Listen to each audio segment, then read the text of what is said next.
Hello,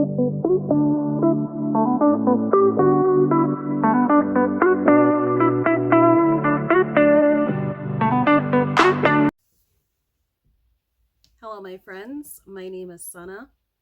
I would like to welcome you to my channel, mrs.perfectly.imperfect.keto, where being perfect is overrated and being imperfect is appreciated. I started this channel because I've been on a 4-year keto journey.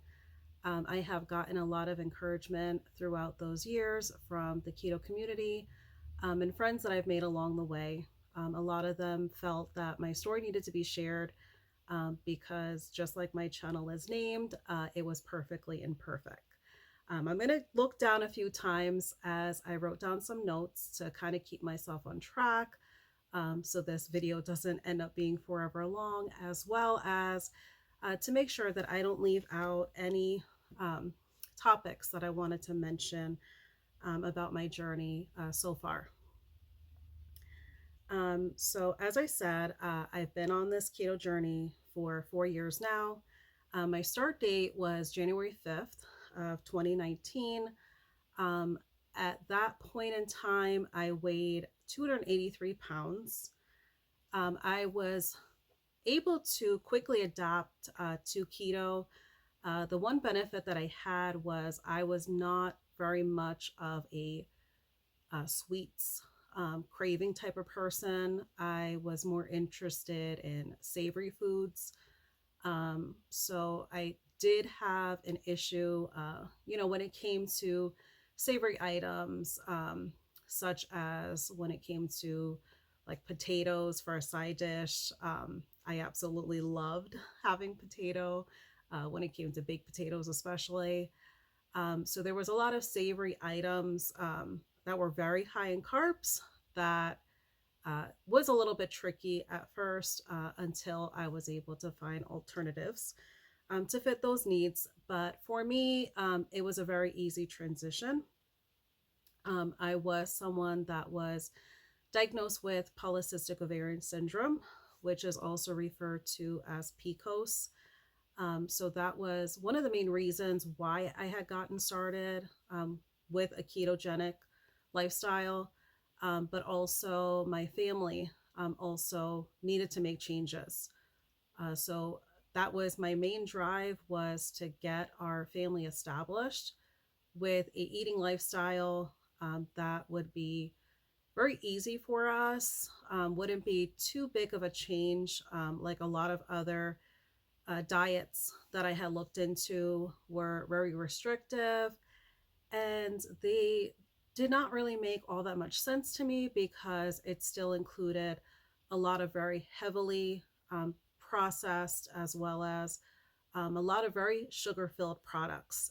So the ketogenic lifestyle was the one that stood out the most to me because it meant that we would just get ourselves accustomed to eating real whole foods that were available to us. So as I quickly adapted to the ketogenic lifestyle, as well as my family, I was able to quickly lose 101 pounds in a 15-month period. At first, I was tracking my macros. So everything was being tracked as far as when it came to tracking my carb intake, my calories, fat, protein. So everything was being tracked when it came to the macronutrients. So I started that at first because that was what I saw widespread within the keto community. Was everyone tried to track in the beginning. That way they had an idea of how much intake they needed to be having. It gets yourself used to the idea of truly how much protein, especially, that you should be eating. So during that time period of 15 months, I did make a lot of changes when it came to my activity level as well. You will hear a lot of people mention they were able to lose a substantial amount of weight without being very physically active. For me, that was also a change that I wanted to make. Alongside also eating healthy, I also wanted to make a change when it came to my physical activity, because I felt like if I was going to make changes and make this a true journey, that I didn't want to be stationary, that I wanted to have some change when it came to my movement as well. So I did take up walking. So I didn't do anything very aggressive. I just walked. I walked with my children after we had our homeschool lessons for the day. Sometimes I would walk on my own.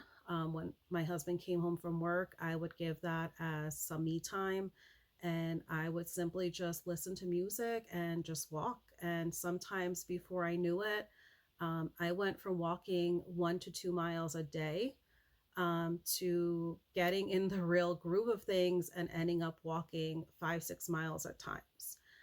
So I also think that added a little bit of a benefit aside from just changing the way of my eating. So around that 15-month mark, a lot of people refer to this as the devil is attracted to positivity. So at the 15-month mark, I had gotten the very tragic news that my father was in the hospital.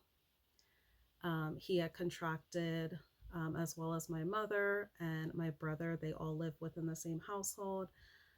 They had contracted the big ugly C.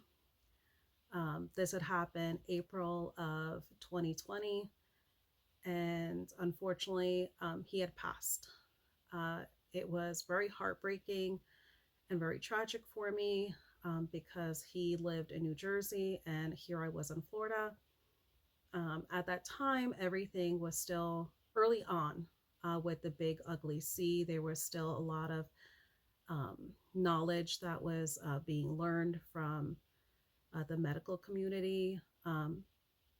So there was a lot of lockdowns going on because things were still trying to be figured out. So I could not travel, unfortunately. So it was very difficult for me because nobody was able to be by his side. From a religious perspective, a lot of people try to comfort me, oh, that he was not alone, um, that God was there with him.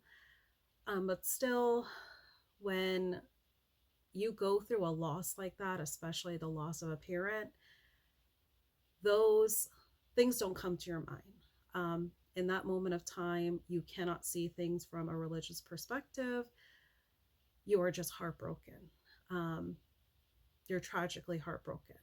You go through sadness. You go through anger. Um, I had to attend his very simple funeral because, of course, no proper or elaborate funerals were able to take place at that time. If it involved somebody that did pass or did carry the big ugly C. So also the funeral homes as well as the cemeteries, they were taking very big precautions. My siblings that live in the New Jersey area, they had to keep 6 foot distance even from his plot. I fortunately, I'm very thankful to my brother because he was able to Skype with me, so I was able to at least attend virtually. So I'm very grateful for that. Um, but still, yet, it does not provide the proper comfort to someone that for your parent, someone that contributed to bringing you into this world, that you were not able to physically be there to lay them to rest. So it was a moment in time for me that was very uneasy. So no surprise, due to that tragic loss, the sadness and anger had me fall into a deep depression. It was a deep depression that I did not allow myself to come to terms with. Here I was, a mother. I have two boys and I homeschool them. Um, there's a lot of stuff that I do within the house. So I put those feelings aside. Um, the anger just stayed bottled up within myself. Um, I kept busy in the house. I kept busy with my children. Um, Thankfully, throughout that time, I did have homeschooling my children to be a comfort for myself. I've been homeschooling my children for 5 years now. Um, but even that free time, once I got done homeschooling them, I had free time that was remaining and I kept busy to taking care of things in the house.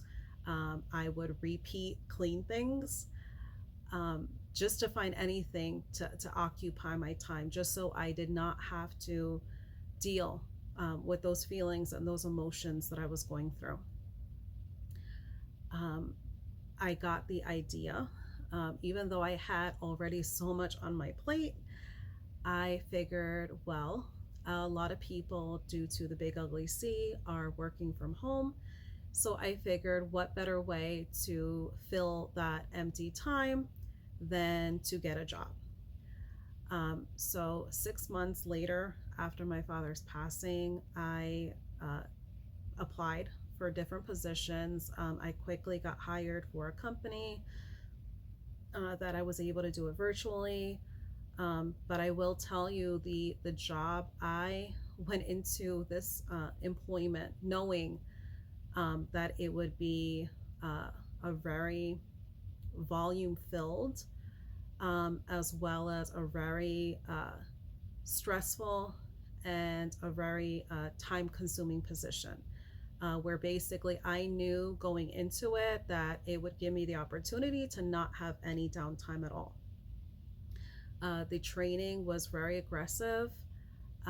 For me, I did not mind it. The aggressive training that faced a lot of people, I enjoyed it for the simple fact that it had given me something to take my mind off of my feelings. It gave me something that I was able to put my anger, my depression, my sadness, I was able to push it aside. I can tell you that that training class started with 100 plus people. By the time that training was done and over with, we had less than 20 people that were part of that graduating class. So when I tell you that it was a very aggressive training, it is definitely not an understatement. So the whole time, throughout uh, the period of time since my father had passed, I had still kept keto. The whole time I kept keto, even dealing with the stressful job that I dealt with, throughout the training schedule I had to endure, I still kept everything keto. As I said, my family was on keto, so I still had to cook meals for them. And because I didn't want to derail their progress, I still kept everything keto. But I can definitely say, even keeping everything keto, month after month, there was still the added stress that was there because I started noticing that I was gaining weight. So that was still yet eating keto meals. All I did was kept to my traditional plan for myself, where I ate brunch and I had dinner. So I basically stuck to just those two meals. I did not allow myself to get caught up in my emotions. So I was not snacking and I was not doing any sort of binge eating. Throughout the time that I was gaining weight, and I'm going to try to add some picture clips, that way you all can see the progression as far as the weight gain that I went through. So I'll try to add some photo clips. That way you can see just the time lapse of what I went through throughout that time period of weight gain. Aside from the weight gain, there were a lot of things that keto had helped. So I had a lot of what the community calls non-scale victories. You'll also see it with the initials NSV. So a lot of my non-scale victories were my polycystic ovarian syndrome, my PCOS. I was diagnosed with that early on. So it was in 2006. I had just got married to my husband, and we knew that we wanted children. So I had went to a GYN to kind of get established. That way we can start to make future plans to start a family. So at that visit was when I had found out about the polycystic ovarian syndrome. So the one thing that keto helped as far as a non-scale victory with that was keeping consistent with keto. 2 years into my keto journey, I actually had blood work that my GYN had required, and through blood work, the GYN was not able to see any symptoms or any diagnosis any longer of the PCOS, as my previous blood work has shown in previous years. She had sent me at that time for a transvaginal ultrasound, and I can tell you this transvaginal ultrasound, I had to go 3 different times. So she had ordered it 3 different occasions, only because she could not believe the results that my cysts were completely gone. It was something that she could not explain. So on a future video, I'll get further into that. But that was just one non-scale victory that was very substantial. I also noticed that my skin was becoming very clear. My skin was basically glowing, as if I basically would have applied Vaseline on my skin and stood out in the sun. That is how clear and glowy my skin had become. I was able to be a lot more active. So as I said, when I went on walks, I started at walking 1 to 2 miles. And in the beginning, that was a little bit of a struggle. But as time went on, I just really got into a comfort zone, and I was able to easily walk 6, 7 miles without any pain, without any discomfort at all. And I would surprise myself when I looked at my tracker and saw how many miles I actually had accomplished on those walks. So throughout seeing that my weight was going up, I got to a point where I felt like I needed to make changes. And this is something I see very frequent within the keto community, is a lot of people, if they commit for a short amount of time, they feel that, oh, I must be doing something wrong. It must be me. But no, sometimes you just have to stay on track, and sometimes you just need to evaluate things. For me, I made the bad decision to, in a way, punish myself. So I'm not saying that anyone that does these particular ways of eating that I'm going to mention, I'm not saying at all that it is a form of you punishing yourself. For me, it was something that I used as a tool in my eyes, that I was punishing myself. So I got into different ways of eating. I did OMAD, which is considered 1 meal a day, where you're just eating just 1 meal in a certain period of time. So a lot of people choose that period of time frame for eating to be 1 hour. Some allow themselves 2 hours.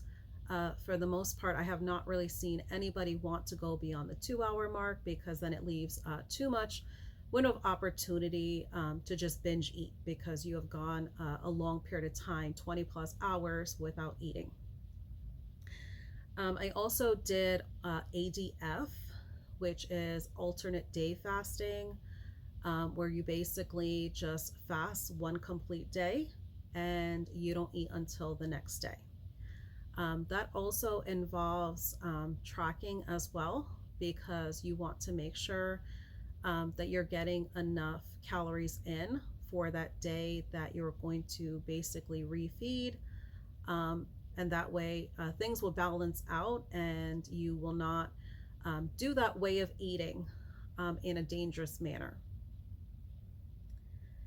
So, throughout those different ways of eating that I chose, whether it was one meal a day or alternate day fasting, I quickly learned um, that there was definitely not anything wrong with the way that I was just previously just keeping to keto, because with those changes that I made, I did not have any major loss of weight.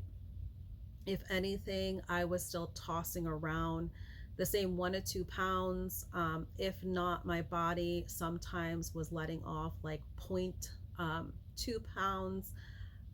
So it was not any major changes with those drastic changes that I made. So overall, going through the loss of my father, so as I said, he passed April of 2020.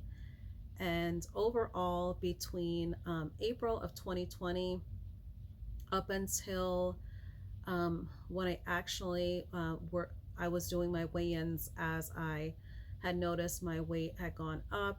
So up until um, July of 2022, I had noticed that my total gain in weight was 42 pounds.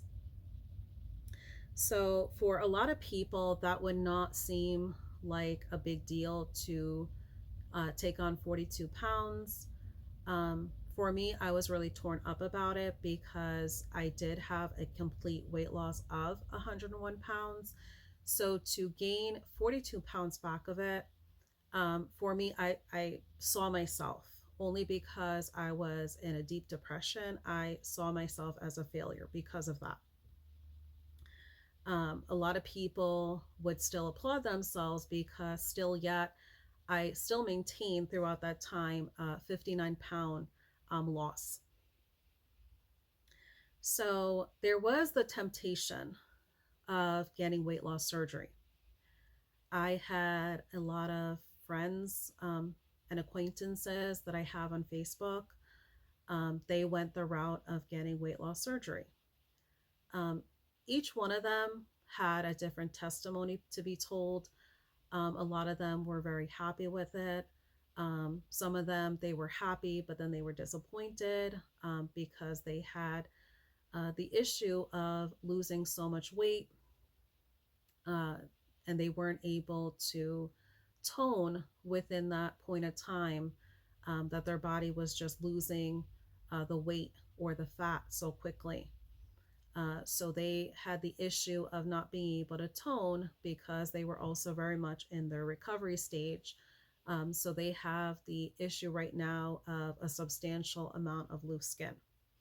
Um, so for me, just hearing the cons of going that route, and there was a lot of critical medical permanent consequences that some of the people I spoke with are going through. So those were things that put a lot of fear in me as well, to not go through weight loss surgery. I'm also going to add an image if I'm going to be able to. For me, I did not want the pressure of society to basically dictate my push or my drive for losing weight quickly. Um, I feel that the unfortunate part of our community is we don't evaluate to make changes when it comes to our eating. We are always looking for a quick fix. I know in this platform, it is very difficult because a lot of videos and a lot of topics are flashed all over the place for quick weight loss. Um, that, oh, I have the solution, it's only going to take you 30 days. It takes a lot of hard work. Even if you change your way of eating and you do a 30-day challenge, it still requires a lot of very hard work. You still need to put the work in regardless. A lot of the friends, like I'm saying, that went through these weight loss surgeries, they still have a lot of work ahead of them. Their body cannot eat the same quantities. A lot of the foods that they loved and enjoyed, they cannot eat because their body now has an aversion to eating certain foods because it is just too heavy for their now altered stomachs. So there's a lot of work that goes in any change that you make when it comes to weight loss. Nothing is ever going to be a quick fix. So I'm going to include the image, as I said, and it was something that I came across actually early on in my keto journey. And it was something that made a lot of sense. And you'll see what I'm talking about when I post the image, because a lot of people, they want to sign up for these surgeries and pills, and nobody, hardly anyone, it seems like, wants to take the route of what is going to require a lot of commitment. It's going to require a lot of research, because when you change your way of eating, you should do a lot of research, because every single journey is going to be personalized for yourself, and you want to make sure that you are establishing a plan in place before you even get started.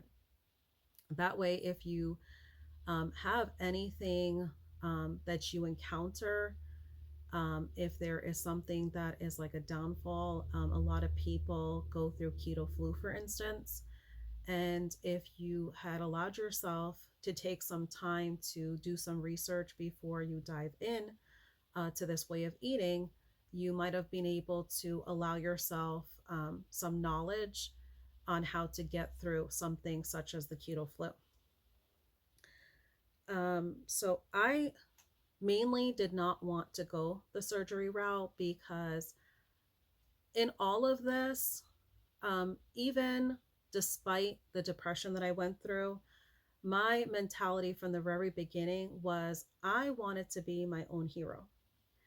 And that is something a lot of people don't realize, that you are capable of being your own hero. If you are making any change where you are saving your own life, you are your own hero. That is exactly what a hero is.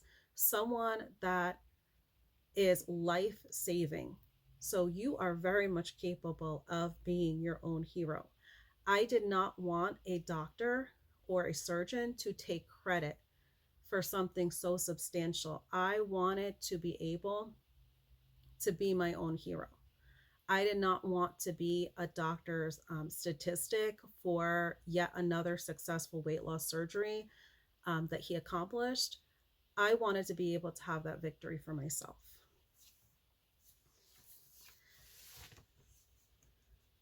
So, regarding the depression that has caused a damper on my ketogenic journey, I ended up, it was about 2 weeks prior to my father's 2-year passing. So this would have been the end of March. So it would have been March of 2022. I simply just came to the realization upon his 2-year passing that I could no longer bottle everything up inside. I came from an upbringing where everything was kept behind closed doors. And don't get me wrong, that is a very useful knowledge to instill into your kids. So I don't wrong my parents for teaching us in that manner, because you can't trust everyone with your thoughts and your feelings, because not everyone has good intentions.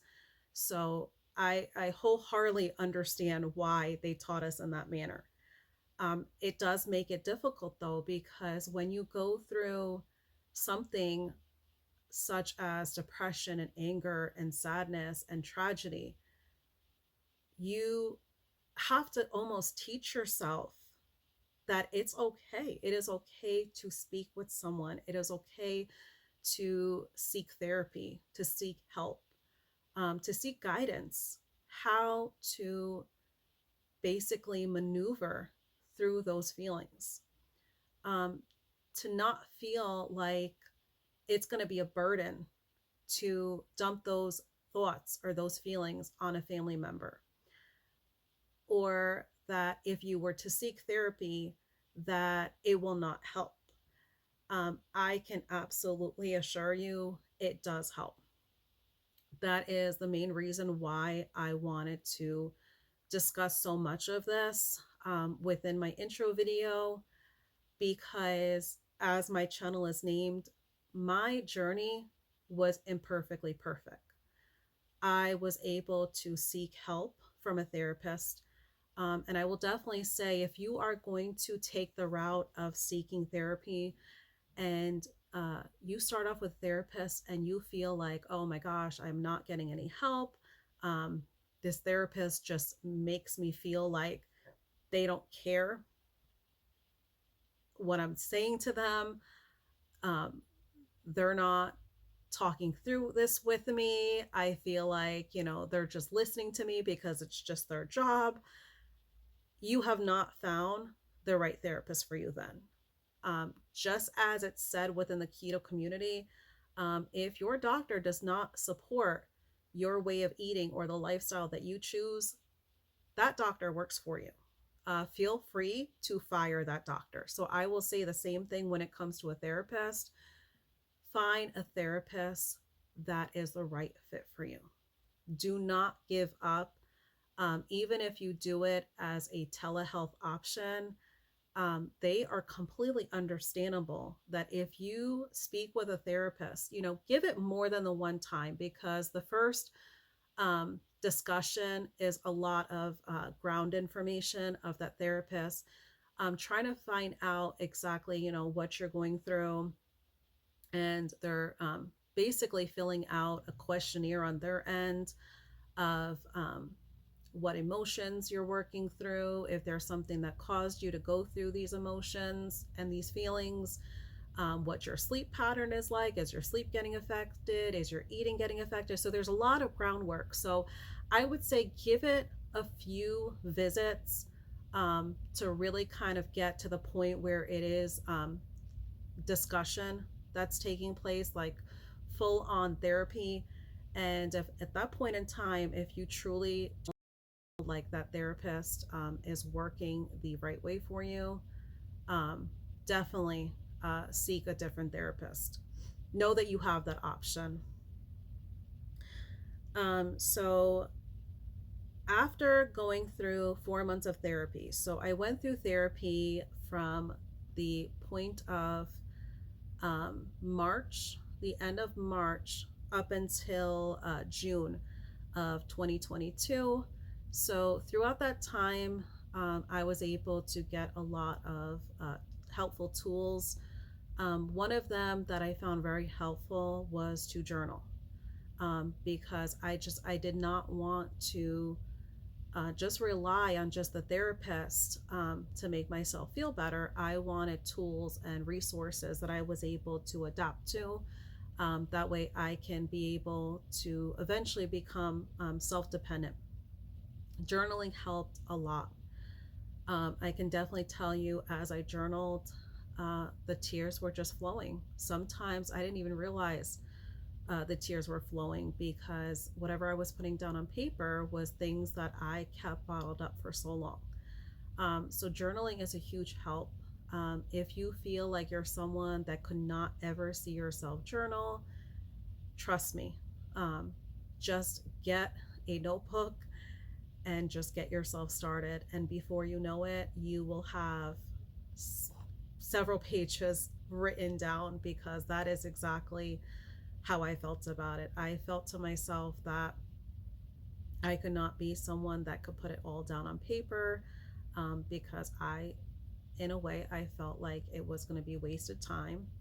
I felt like if I spent the time and it didn't help me, that not only would it be wasteful time, but I also felt like, now um, I made it worse on myself, because now that I have it all written down, it just makes everything a lot more concrete, as far as the feelings and all the emotions that I was going through. So I can definitely say that throughout therapy, that was a benefit to me also, because that allowed me to identify um, the employment that I took on was solely because of having the void to fill, to make sure that I did not have additional time to sit in my emotions, to cater to my emotions. So I also, at August of 2022, I actually resigned from that employment that I took up.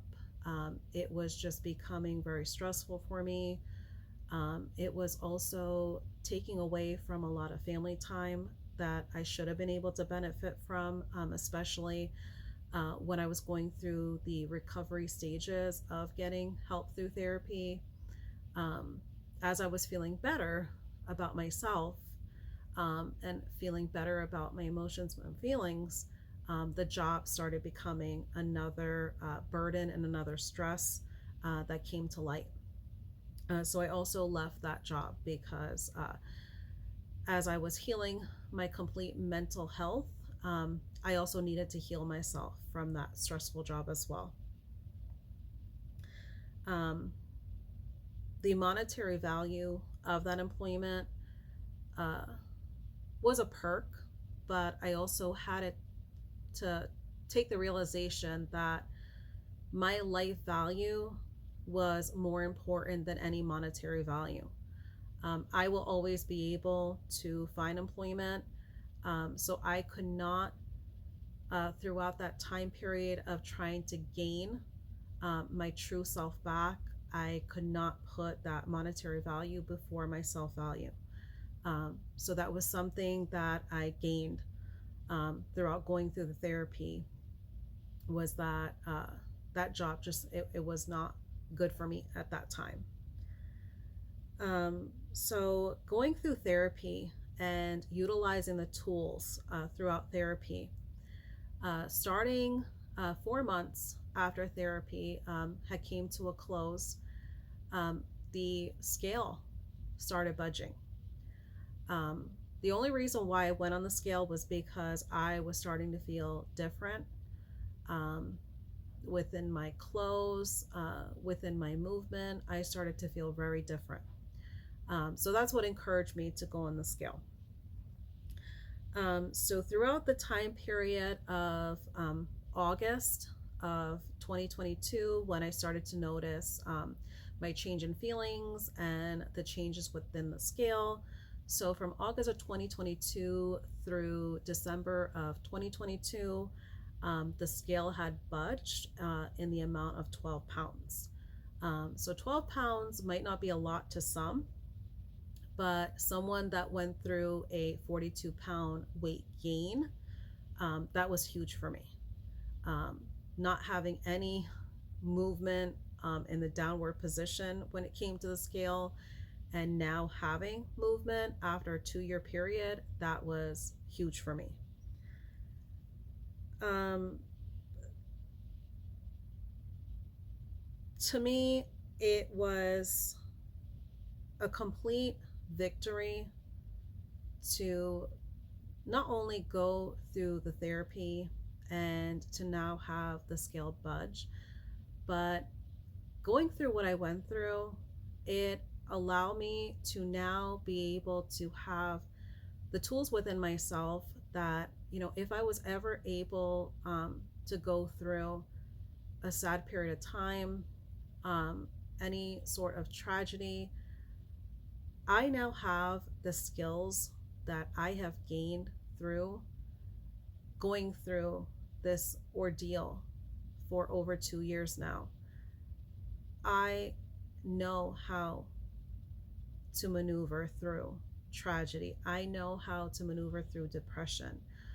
So those were a lot of things that I gained throughout going through this for 2 years now.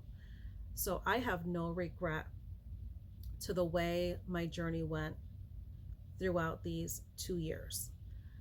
I have no regret for the 42 pounds that I had gained, um, and that my body might slowly be losing it right now. That is completely fine by me because I am totally okay with my journey being perfectly imperfect.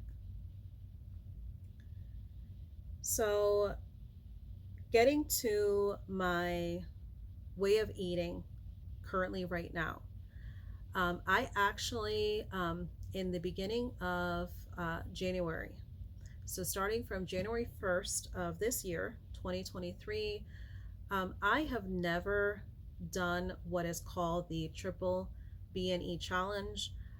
It is B, B, B, and E. So it's beef, butter, bacon, and egg. And a lot of people do it as a 30-day challenge. It is a challenge that is done that is mainly considered an elimination challenge. People that generally have been on keto, if they feel like there might be any foods or certain category of foods such as dairy, if they feel like there's might be one of those food groups that might be causing a hindrance to their journey, they would do this challenge to basically see if there's any changes that have to be made, because through triple B and E, you're basically eliminating everything other than beef, butter, bacon, and eggs. And once you're finished and completed with your 30 days, you're able to incorporate anything that was part of your standard ketogenic way of eating. You're able to introduce things one at a time. So say for instance, if you seasoned your food with garlic powder, you're able to start incorporating garlic powder to your food and seeing after a few days if you feel like your body is being affected or impacted. So I have been doing that challenge this month. Currently right now it is day 30 for me. So after today, I would technically be done with the challenge. I'm going to create another separate video. That way I can get more in depth on my triple B and E journey for this month of January. That way I can include full-on details. I will say my triple B and E challenge did have an elimination of a B. Part of the triple B and E is bacon. Unfortunately, I am allergic to all pig products, but still yet, that did not cause me any difficulty at all being able to go through this challenge. I did not feel like I was missing out on anything. I still was able to keep consistent because there is plenty that is allowed in the beef category that I was able to comfortably satiate myself with. So I want to thank you if you have gotten this far in this video. I really appreciate you. I did not expect this video to be at great lengths, so hopefully it was not too long for you. But I just want to be able to close out my video that just remember that something about your day might have gone imperfect. But I just want you all to know that your dreams and your goals, they do not have deadlines. There is not a date that you have to complete anything part of your journey by. Do not put a date restriction on yourself. Know that your dreams and your goals, they can always be ongoing. As long as you're making progress towards them, that is the main thing that matters. Do not forget to take care of yourself. Show yourself some grace. And let's go ahead and continue on with our journeys. I would love to connect with each and one of you. So if you can go ahead and just drop a comment, I would greatly appreciate you. And let's just continue to go onward and upward, my friends. I appreciate you all. And I hope you enjoyed this video. And I hope that encourages you to subscribe and like my channel, as I will be posting another video. I will hopefully be posting it by Wednesday. That way I can have my complete results for my triple B and E come tomorrow's date, January 31st. Well, take care of yourself, my friends. Enjoy the rest of your day.